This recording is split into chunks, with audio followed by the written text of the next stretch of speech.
Hello YouTubers! This is episode 2 of Gaming Guns, the show about games for gamers. Now, as I said in my previous episode, episode 1 was supposed to be a beta. See what works and what doesn't, bring ideas and see what you guys thought. Now, after taking in, thought a couple of suggestions, I have decided that Gaming Guns, instead of giving you many games and just giving you a vague idea of them, I'm gonna be focusing on only one, but in great detail of the game. So, without further ado, let's get started. I'm gonna be reviewing a game that many of you have been requesting, which is Castlevania Lords of Shadow. That's right, came out for the PS3, I think exclusive. Either ways, well, Castlevania Lords of Shadow. The story takes way back in the origins of the series. The world is engulfed in darkness, and their new lords are the Lords of Shadow. The only ones who could stop them is an organization called the Brotherhood of Light. Within this brotherhood comes our main protagonist, Gabriel Belmont, the first Belmont to make history. Now, after her wife Marie was killed by a lycanthrope, he swore vengeance against them. But as the story continues, he finds about a mask called the God Mask, which gives him the hope of reviving her beloved wife. Of course, the mask was divided in several pieces, and each Lord of Darkness has a single piece. So, in order to retrieve this mask, he must defeat all 4 Lords of Shadow. The Lords of Shadow have complete domain over a certain type of enemy, such as the Lord of Lycanthropes, vampires, undead, and others. Either way, the gameplay is actually quite nice. It's linear. You go from point A to point B using your weapons, combat. Everything's quite nice. You get a nice variety of levels. Each one, of course, comes with its own difficulties, its own problems, and most importantly, puzzles. Puzzles will be a great part of your game. It won't come in every level, but you will see them frequently. A nice part about the game is that you have the option to skip the puzzle and it automatically gives you the solution. Although, if you do this, you won't get your extra reward. The reward is called experience. You get experience by solving puzzles, but also by killing enemies and advancing through the levels. Experience will be later used to upgrade your weapons, and even better, buy new moves for gauntlets for weapons you already have. Now, combat will be quite intense. Within combat, you'll be seeing quick time events. You will have to get used to them, because not only will they come in certain types of enemies, but also in bosses. We'll see that later. So, you have to get used to it, because the more you advance, the less time you're going to have to react to these quick time events.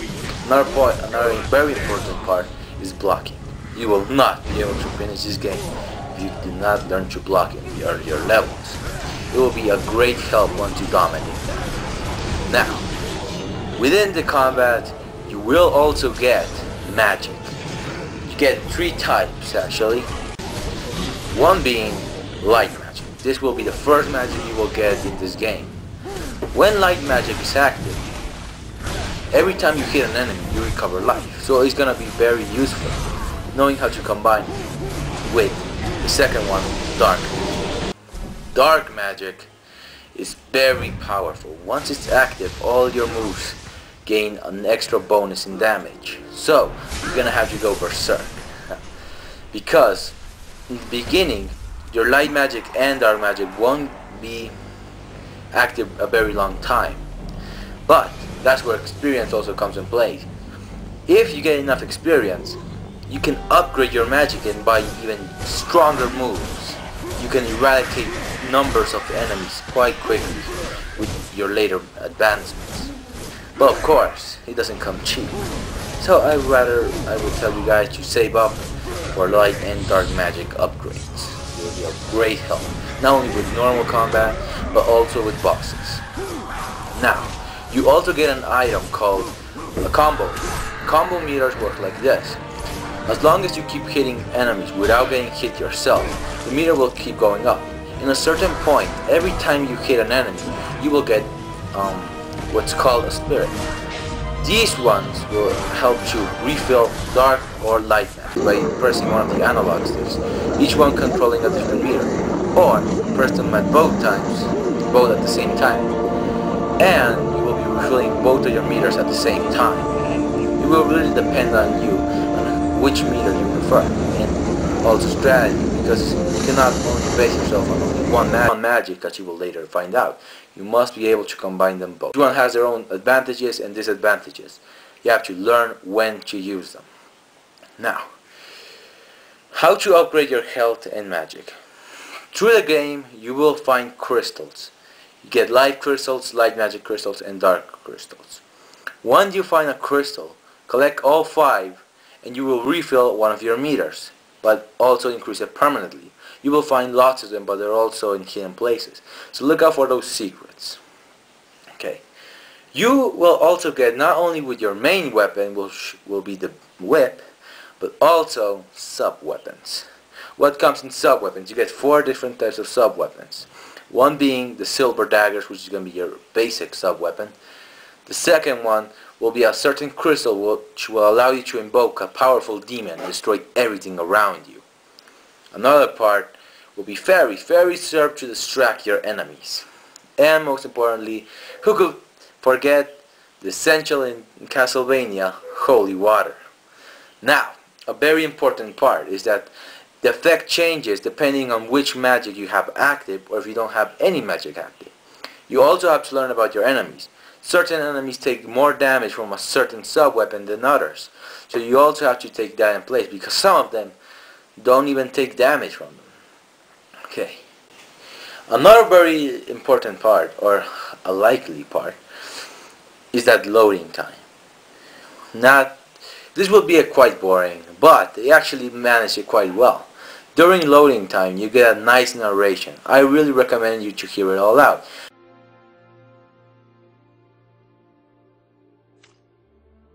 A storm is coming. Mankind because it explains more about the story. Go into it, learn how Gabriel goes advancing, and see it from his point of view. Well, actually, the one who's going to be narrating will be a further ally known as Sobek, one of the first brothers of the organization, the Brotherhood of Light. Now, the map is extremely extensive. I think, if I do remember correctly, there's like 12 chapters. Each chapter has sub-levels. Each level is pretty big. Now, levels will be quite nice. It's an extremely extensive game. You won't be able to finish in a single sitting, I can bet you that.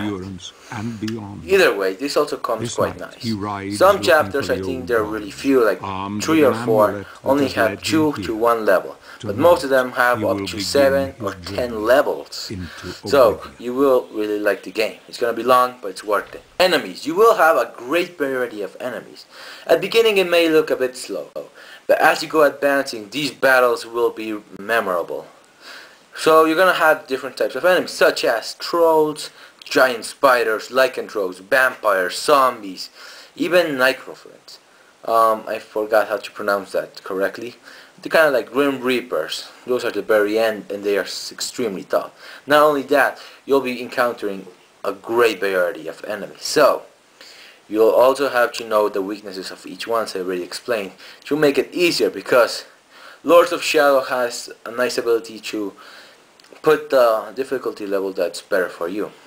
Either way, if playing in normal or hard, it's gonna be difficult the first time around, due to innovation.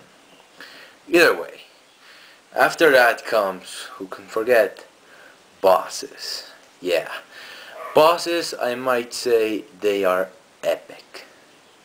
You have to fight even not only the Lords of Shadow, but also some of them, well, I consider them as generals, because they are massive demons or monsters that really take a pounding and will slice you up if they have the chance. Not only that, but you'll also be encountering this giant race, I mean not giant, but old race that can control these enormous titans. Titans will be very difficult to face the first time around, because in order to defeat them, first you must weaken them. Then you must climb onto their bodies destroy certain crystals which are their weak spots. These crystals are all around their bodies. Now when climbing them, they start shaking around when you have to press the R2 button to grab a grip. This may get a bit annoying sometimes because let's say you're on the last crystal, it's going to keep shaking and shaking and you cannot move while he is shaking.